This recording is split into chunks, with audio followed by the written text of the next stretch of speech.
ओम नमः शिवाय। शिव कृपा योग में आपका स्वागत है। और आज बात करेंगे शिव शक्ति पात मंत्र। शिव और शक्ति की जो कृपा मंत्र है, शिव मतलब तो आप समझते ही हैं, शक्ति मतलब भी आप समझते हैं। पात का मतलब होता है प्रवाह, कृपा, आशीर्वाद, ब्लेसिंग। तो ये इस मंत्र से शिव और शक्ति की कृपा, उनका आशीर्वाद आपकी तरफ प्रवाहित होने लगता है। इस मंत्र का जाप करने से आपके जीवन के सभी जो दुख हैं, कष्ट हैं, परेशानियां हैं, उनसे मुक्ति मिलती है। और जो आप सुख, शांति, समृद्धि, ऐश्वर्य चाहते हैं, वो सब आपको प्राप्त होता है। और कुछ मित्र ऐसा सोचते हैं कि ये तो सार्वजनिक मंत्र है, ये तो सबके लिए है। तो मैं आपसे कह दूं कि शिव और शक्ति सबके लिए उपलब्ध हैं। अगर कोई साधना करना चाहे, भक्ति करना चाहे, तो कोई भी कर सकता है। दूसरी बात यह है कि बहुत लोगों को शिकायत होती थी कि जब हम मंत्र साधना करते हैं तो कुछ दक्षिणा दी जाती है। तो नियम तो यही है, इस मंत्र की साधना भी करोगे तो दक्षिणा तो आपको देनी चाहिए, क्योंकि ऐसा हमारे संतों ने, शास्त्रों ने, गुरुओं ने उपदेश किया है कि बिना दक्षिणा दिए हुए कोई भी साधना फलित नहीं होती, और मंत्र साधना तो बिल्कुल नहीं होती। और मंत्र भी गुरु द्वारा मिलना चाहिए या किसी संत के द्वारा मिलना चाहिए, या जिस संत को हम गुरु तुल्य समझते हैं। अब जो शिव शक्तिपात मंत्र है, ये YouTube के माध्यम से बहुत सारे लोग, हजारों लोग इसकी साधना करते हैं। तो मैं उनका गुरु नहीं हूं और वो मेरे शिष्य नहीं हैं, और ऐसी कोई शर्त भी नहीं है। लेकिन आप साधना करें उसी भाव से, गुरु और शिष्य के भाव से, सिद्ध और साधक के भाव से। तो जब आप इस साधना को करेंगे तो इसके अद्भुत फल आपको मिलेंगे। बहुत चमत्कारिक ये साधना है। साथ ही साथ अगर आप इसके जो बीज मंत्र हैं उनको भी पाना चाहते हैं, जो कि एक बीज मंत्र आपको पूर्णिमा को मिलता है और एक बीज मंत्र आपको अमावस्या को मिलता है, यानी कि शिव का जो बीज मंत्र है वो आपको पूर्णिमा को मिलता है, और जो शक्ति का बीज मंत्र है वो अमावस्या को मिलता है। और ये साधना कोई भी कर सकता है, लेकिन शिव और शक्ति के जो बीज मंत्र हैं उनके कुछ नियम हैं। तो उनकी वैसे आवश्यकता नहीं है। कुछ विशेष आपकी मनोकामना हो, कोई विशेष आपका उद्देश्य हो साधना करने के पीछे, या कुछ प्राप्ति आप चाहते हैं साधना के द्वारा, या दुखों कष्टों से मुक्ति चाहते हैं, तो फिर वो बीज मंत्र आपके लिए उपयोगी हैं। कोई भी मित्र अगर ऐसा चाहता है कि हमें वो बीज मंत्र चाहिए, तो जो हमारा शिव कृपा योग का इन्फॉर्मेशन सेंटर है उस पे आप बात कर सकते हैं। नंबर आपके वीडियो में उपलब्ध रहेंगे। दूसरी बात, ये जो मंत्र है इसकी साधना आप करेंगे अपनी आध्यात्मिक उन्नति के लिए, और जब तक आप आध्यात्मिक रूप से उन्नत नहीं होंगे, आपकी आध्यात्मिक उन्नति नहीं होगी, तो साधना फलित नहीं होती। आप बहुत सारे लोग सिद्धियां प्राप्त करना चाहते हैं, लेकिन साधना उनकी बहुत जीरो है, गौण है। आध्यात्मिक स्तर पे देखें तो बहुत नीचे हैं अभी। तो सम्मोहन शक्ति हो, या त्राटक के द्वारा सम्मोहन प्राप्त करना हो, या कोई और देवी देवताओं की सिद्धियां प्राप्त करनी हो, तो उसके लिए आपको साधक बनना होता है और अपना आध्यात्मिक विकास करना होता है। आध्यात्मिक रूप से आप जितनी आपकी उन्नति होती चली जाएगी, तो रिद्धियां सिद्धियां आपके आसपास स्वयं भी आने लगेंगी। लेकिन साधक को भ्रमित करने के लिए वो रिद्धियां सिद्धियां आती हैं, साधना पथ से उसको हटाने के लिए आती हैं। तो गुरु उस समय आपकी सहायता करता है।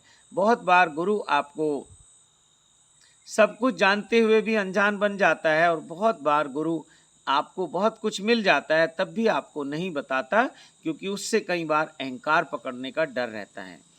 तो शिव कृपा योग में बहुत सारे लोग साधना कर ही रहे हैं, बहुत सारे लोगों को सिद्धियां भी प्राप्त हैं, और बहुत सारे ऐसे प्यारे लोग हैं कि वो अपना आत्मिक विकास चाहते हैं, आध्यात्मिक विकास चाहते हैं। वो सत्यम शिवम सुंदरम के मार्ग पे चलने के लिए साधना कर रहे हैं और वो शिव साक्षात्कार चाहते हैं, आत्म साक्षात्कार चाहते हैं। तो आज का जो यानी कि सितंबर महीने का जो शिव शक्तिपात मंत्र है वो मैं आपको बताता हूँ, आप ध्यान से सुनिएगा। मंत्र है ओम नमः पार्वती पति। ओम नमः पार्वती पते महेश्वरम नमामि शिव शंकरम। फिर से मैं बोलता हूँ, ओम नमः पार्वती पते महेश्वरम नमामि शिव शंकरम। फिर बोलता हूँ, ओम नमः पार्वती पते महेश्वरम नमामि शिव शंकरम। फिर से बोलूं फिर बोलता हूँ, ओम नमः पार्वती पते महेश्वरम नमामि शिव शंकरम। इस मंत्र की आप साधना करें और कम से कम एक माला जरूर करें। जितना आप अधिक इसकी साधना करेंगे, 5 माला, 11 माला, 21 माला, उतना ही इसका लाभ मिलेगा। एक कहावत है कि जितना हम गुड़ डालते हैं उतना ही मीठा होता है, जितना हम परिश्रम करते हैं उतनी ही हमें सफलता मिलती है। तो एक माला तो कम से कम करना है। और इस साधना में कोई नियम नहीं है। जैसे आपके पास किसी दिन समय है तो आप 5 माला करें, 11 करें, 21 करें और ज़्यादा करें। किसी दिन समय नहीं है तो एक माला जरूर करें और खंडित नहीं करें साधना को, कि एक दिन साधना की फिर 4 दिन छोड़ दिया आपने, फिर 2 दिन साधना की फिर आपने छोड़ दिया, ऐसा ना करें। और मंत्र साधना के बाद कुछ देर आप ध्यान साधना करें, ध्यान में बैठें, ध्यान में बैठने का प्रयास करें। बस केवल आपको बैठना है, प्रयास भी नहीं करना है। ये भाषा की मजबूरी है, शब्दों की मजबूरी है, कहना पड़ता है। आपने केवल बैठ जाना है, कुछ नहीं करना है। कुर्सी पे बैठ जाएं, ज़मीन पे आसन लगा लें, अपने बिस्तर पर बैठ जाएं, लेट जाएं, खड़े होकर ध्यान करें, किसी भी तरह से आप ध्यान कर सकते हैं। बहुत सरल ये साधना है। मुझे उम्मीद है बहुत लोग इस साधना से लाभ उठाएंगे और इस साधना के द्वारा जो भी उनकी मनोकामनाएं हैं निश्चित मेरे महादेव पूरी करेंगे। बहुत सारे लोगों का आग्रह रहता है मुझसे बात करने का, तो फ़ोन पे बात करना संभव नहीं हो पाता है सबसे, और भी बहुत सारे कार्य होते हैं, बहुत सारी व्यस्तताएं होती हैं। तो जो लोग आना चाहते हैं मुझसे मिलने, वो नीलकंठ महादेव मंदिर जो ऋषिकेश से 30 किलोमीटर और ऊपर हिमालय पर्वत में स्थित है, आप वहां आ सकते हैं। लेकिन आने से पहले अपने आने की सूचना ज़रूर दें, ताकि आपके साथ एक टाइमिंग फिक्स हो जाएगा। बहुत अधिक समय में वहाँ उपलब्ध नहीं होता हूँ, या आप सोचें कि मैं हर समय वहाँ उपलब्ध होता हूँ, नहीं। जब आपसे मिलना होता है तो उसके लिए एक स्थान नियुक्त किया जाता है, यानी कि नीलकंठ महादेव मंदिर में जो मेरी कुटिया है उसमें मैं मिलता हूँ, आपको समय देता हूँ। उसके बाद मैं अपनी साधना के लिए या तो वहीं मणिकूट पर्वत में कहीं चला जाता हूँ। मेरे पास महादेव की कृपा से बहुत सारी कुटियाँ हैं। कभी मैं उत्तरकाशी चला जाता हूँ, कभी मैं गंगोत्री चला जाता हूँ, कभी मैं महाकाल चला जाता हूँ, उज्जैन, कभी मैं अपना जो कल्याण इंटरनेशनल स्कूल है वहाँ आ जाता हूँ। तो बहुत बहुत जगह, कभी मैं द्रोणाचार्य की नगरी देहरादून में होता हूँ, कभी मैं सिद्धों की गुफाओं में होता हूँ। बहुत अलग अलग स्थानों पर रहकर मैं साधना करता हूँ, क्योंकि ऐसा नियम है कि साधु को, संत को एक जगह नहीं रुकना चाहिए, चलते रहना चाहिए। चरे वेती चरे वेती, तो यात्रा पे रहना चाहिए। हम सब पथिक हैं और हम सब लोग एक यात्रा पर हैं। निश्चित ही एक दिन ये यात्रा पूर्ण हो जाती है जीवन की, लेकिन जीवन की यात्रा पूर्ण होते होते हमारे जीवन का उद्देश्य पूर्ण हो जाए तो ये बहुत सौभाग्य की बात है। और जीवन का उद्देश्य यही है कि सब कुछ अपने कार्य करते हुए, घर परिवार संसार समाज की जिम्मेदारियां निभाते हुए शिव साक्षात्कार को हम प्राप्त हो जाएं, आत्म साक्षात्कार को हम प्राप्त हो जाएं, मैं कौन हूँ इस बात को हम जान लें और इस दिशा में हमारी यात्रा आगे बढ़े कि मैं कौन हूँ, मैं कहाँ से आया हूँ, मुझे अब कहाँ जाना है। इस जीवन के बाद जब ये शरीर छूटेगा तो उसके बाद मैं कहाँ रहूँगा, मुझे कहाँ जाना है, या आगे की मेरी यात्रा में कैसी निश्चित करना चाहता हूँ, किस तरह से मैं अपने नेक्स्ट जो मेरा बर्थ होगा उसमें क्या मेरी प्लानिंग है, और जो मेरा भविष्य है, जो भी समय बचा हुआ है हर व्यक्ति के लिए, तो मुझे किस ढंग से इस जीवन की प्लानिंग करनी है। जो भी जीवन की व्यस्तताएं हैं, आपकी जिम्मेदारियां हैं, वो कभी ख़त्म नहीं होती हैं, वो बढ़ती चली जाती हैं। समय समय पे उम्र के हिसाब से आपकी जिम्मेदारियां अलग अलग होती हैं। तो आप कभी ऐसा तो ना सोचें कि फुर्सत होगी और आप बिल्कुल फ्री होकर साधना करेंगे, नहीं। इसी व्यस्त जीवन में से थोड़ा सा समय निकालना होता है, और फिर मेरे महादेव की कृपा से, ईश्वर की कृपा से, भगवान की कृपा से आपके जीवन में सब कुछ ऐसा सुव्यवस्थित होने लगता है कि आप सत्यम शिवम सुंदरम के मार्ग पे चलने लगते हैं, और जो भी कार्य आप कर रहे हैं वो भी आपकी साधना बन जाती है, आपका ध्यान बन जाता है, और उस कार्य को करते करते आप उस परमात्मा के साक्षात्कार कर सकते हैं, उस मालिक के दीदार कर सकते हैं, और इस जीवन को सफल बना सकते हैं, सुफल बना सकते हैं, जीवन को आनंद पूर्वक जी सकते हैं। तो शिव शक्ति पात मंत्र की हमने बात की, आप लोग इसकी साधना करें, और जो भी आपकी खुशी है वो आप इसकी दक्षिणा दे सकते हैं।